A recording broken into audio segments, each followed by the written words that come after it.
I am not yet a licensed professional, and this video is for entertainment purposes only. Please consult with a qualified expert for any specific advice or guidance you may need. All opinions expressed in this video are my own and do not reflect the views of any affiliated organizations. Thank you for understanding and enjoy the content. Dead by Daylight Diagnosis.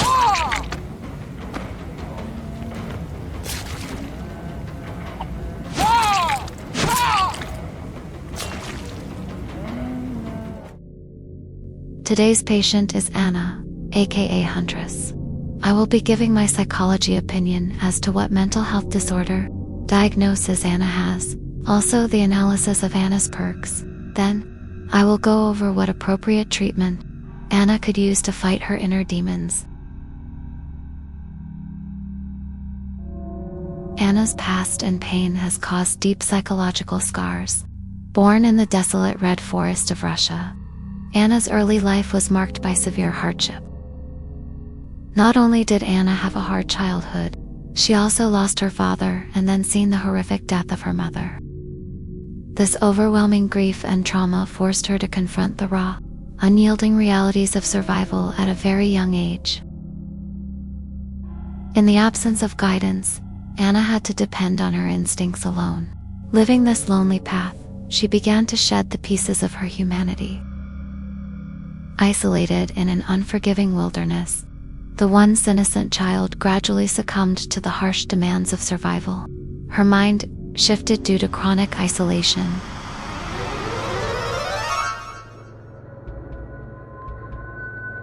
She began to view both the natural world and humans, whom she now saw as nothing more than prey. This was a part of her life she had full control over, hunting them one by one. Anna's psychology, fractured by the deep-seated absence of maternal care, allowed a darker, more primal identity to emerge.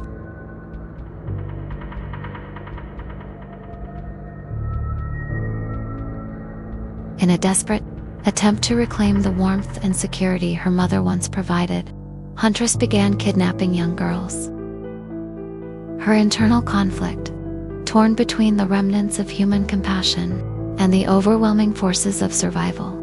Her identity changed into a serial killer, caught between the vestiges of her past and the brutal demands of her present reality.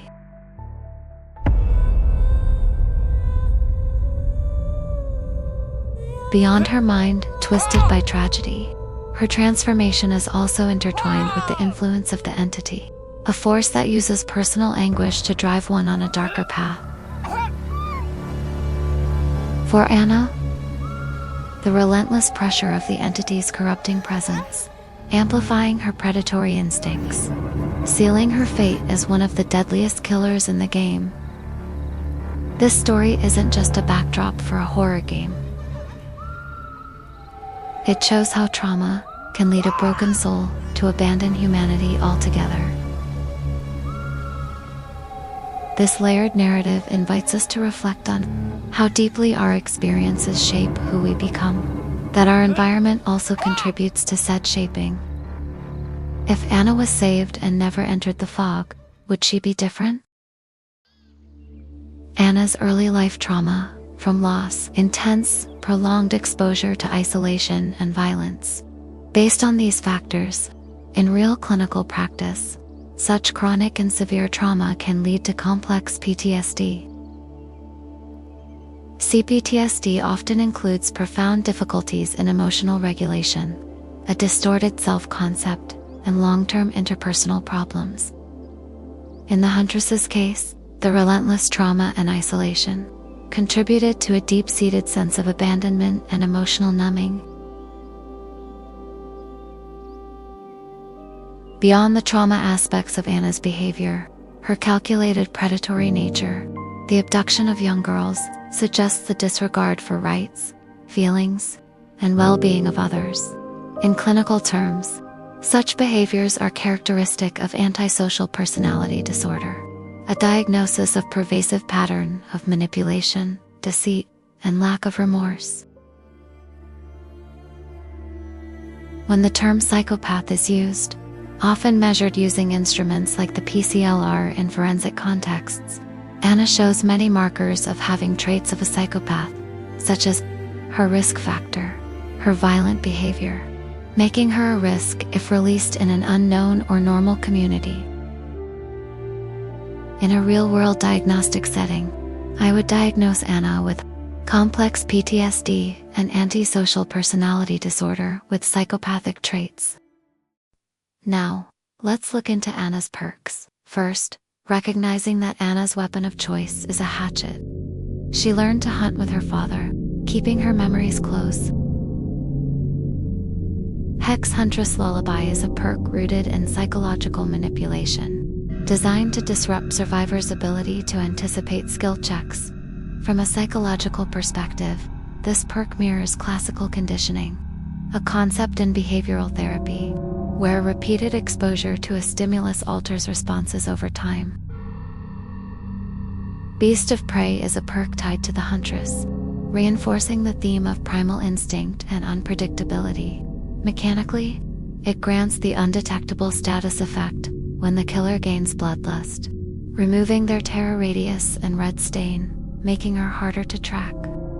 From a therapeutic perspective, this perk mirrors aspects of impulse control and emotional regulation, a difficulty managing aggression, where heightened arousal leads to impulsive actions.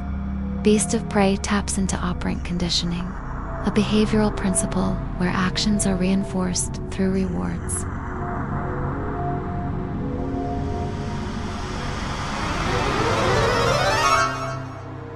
Territorial Imperative is a perk tied to the Huntress, reinforcing themes of control and predatory instinct. It reveals the aura of a survivor who enters the basement while the killer is at least 24 meters away.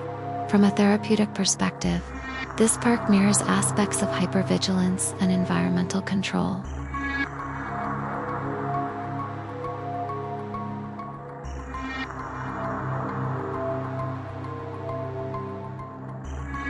Treatment for complex PTSD.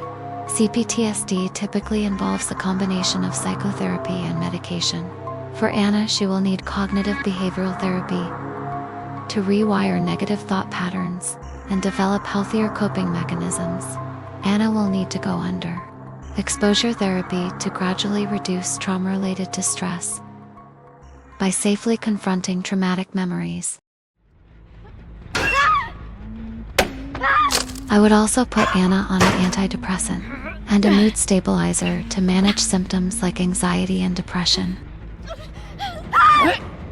Do you think Anna could come back to society? Let me know in the comments.